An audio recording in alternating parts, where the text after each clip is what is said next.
The Workers' Cause Party writes this letter to salute PCUSA's third Congress to be carried out on the 5th of April this year. We would also like to salute you on the 10th anniversary of your party's founding. The year of 2024 begins with one of the biggest crises in the history of imperialism. On top of the Ukrainian debacle, a huge defeat for NATO warmongers, the Palestinian resistance courageously struggles against the Zionist invaders after what was probably its largest offensive against the illegitimate state of Israel on October 7th. That opened a new crisis in the Middle East, and in an election year, the United States wages two losing wars, both in the battlefield and in public discourse. These are the perfect conditions for the growth of revolutionary politics and revolutionary parties. Our organizations have crossed paths in 2023 due to their correct analysis on the international situation, mainly on our strong support for Russia and in its defense against NATO aggression.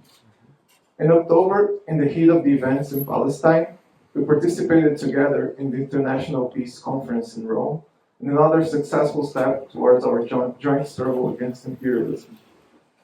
We understand that this struggle won't come without consequences. Censorship and persecution grows by the day, and we stand in solidarity with PCUSA and its members against those who slander and try to silence them. We have also faced our share of slandering and censorship in Brazil, and we couldn't be more sympathetic to the adversities you have faced in the past years. If our enemy wants to silence us, this is clear indication that we are on the right path, that what we speak is true. Our organizations are small, but in the current scenario, the tendency for growth is clear. We strongly believe your Congress will cement your growth and achievements, both national and international.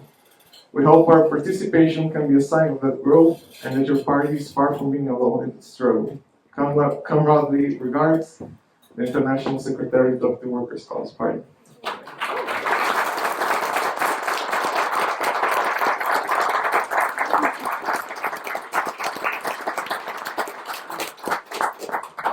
Sorry for being so nervous, I'm not used to this. You're doing a great job. You're great.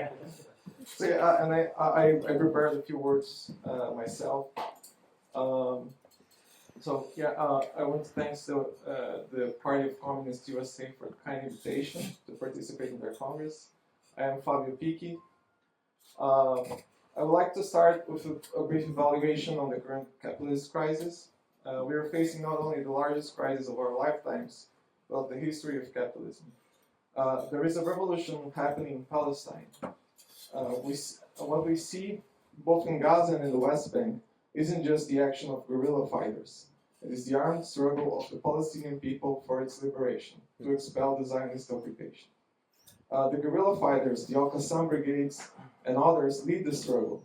But every single day, we hear news from spontaneous rebellions, small groups of armed Palestinians attacking the occupiers. The resolve of the Palestinian people in face of the genocide, their unbreakable spirit, shows that subjectively they are ready for the national revolution, and October 7th was the beginning of this process. Our party recently had the opportunity to meet Hamas's leadership in Doha, and their message shows how the balance has shifted in Palestine. In an interview given to our delegation, Dr. Bassem Naim, former Minister of Health in Gaza, and currently leading the foreign relations for Hamas, explained this shift. And I quote, "The Palestinians have given the international community, the Americans and the Israelis, a chance to reach settlements for this conflict. We have lost 78% of our historical land to reach this peace process," referring to Oslo. And he goes on, "We have studied the history of a lot of people around the world who achieved their national goals in Vietnam, in Algeria, in South Africa, and in different areas. This is the only way to achieve national goals. We cannot continue living under these inhumane conditions, and we are sure that we will reach our goals, and this is the nature of things."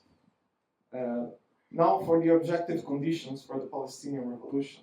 Israel is collapsing both from internal and external pressure. Hundreds of thousands of settlers have left the country. The government faces weekly protests and is unable to display any military achievement, only the death of thousands of helpless children, women, and elderly. Israel isn't another Ukraine, though, as we are led to believe by some political commentators. Israel is an imperialist project of utmost importance to control the most oil-rich region on the planet. It can't be simply given up, and the Zionist government knows this. This is why they push so hard for direct imperialist involvement in the war, attacking Lebanon and Iranian facilities in Syria. However, we are not in the 90s and the 2000s anymore. The imperialist powers face an enormous crisis. More than ever, their rule over the world, the rule of monopolies over international markets, is questioned militarily. Firstly, American troops were shamefully expelled from the poorest country in the world, Afghanistan, in an insurrection led by the Taliban. Then Russia, threatened by NATO expansion, gave a resolute answer in Ukraine, and the victory is just a matter of time. Finally, we have the Palestinian situation. Even the Yemeni government, Ansar Allah, is able to threaten imperialist control of the Red Sea, exposing the fragility of the military might. This reflects the economic debility of imperialist powers. We are facing revolutionary times, and another symptom of this is the struggle of the ruling elite against the most elementary democratic rights, such as freedom of speech. This isn't a sign of power, but of weakness. At the risk of collapsing, imperialism shows its true form, one very familiar to us in Latin America, even here in the United States or in Europe. Ultimately, we risk facing a war of global proportion and the use of nuclear weapons, as Israel isn't giving back any land to the Palestinians. The big monopolies, the financial barons, won't simply give up on their dominion. As Marxists, we don't believe in the multipolar world. What will emerge of the crisis won't be the rebirth of competitive capitalism of the 19th century. It will be socialism. Nationalist governments, such as the one in Iran, China, and Russia, are only able to face the imperialist threat by relying on the support of their people. And this reliance doesn't lead to a nationalist bourgeois government. If successful in their struggle, the people of these countries won't simply give power back to the national bourgeois class, they will advance towards a workers' government, towards socialism. Even if we see the current scenario with optimism, we shouldn't count our adversary out.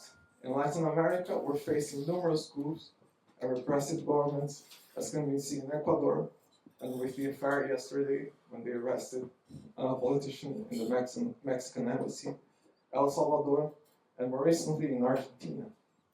In Bolivia, Evo Morales has been forbidden to run for president by the supposedly leftist government. In Colombia, Petro is threatened by a coup, and in Brazil, the Workers' Party government is so defensive that it barely looks like a nationalist leftist government. Here in the United States, where the most powerful bourgeois represses with an iron fist any attempt of working class organization, we are bound to face yet another presidential election with no viable working class candidates. That doesn't mean we should embrace pessimism as well. That means we have a lot of work to do, and luckily for us, the ground for revolutionary politics is very fertile again. Me being here in the Congress, coming from Brazil, the World Anti-Imperialist Platform are all positive signs. I read that the Party of Communists in the United States is rapidly growing, and I'm happy to say that our party, the Workers' Cause Party, is also facing unprecedented growth. The main challenge for us is a good one. It's how to handle this inevitable growth, and the solution is simple: to organize, organize, and organize. Thanks a lot.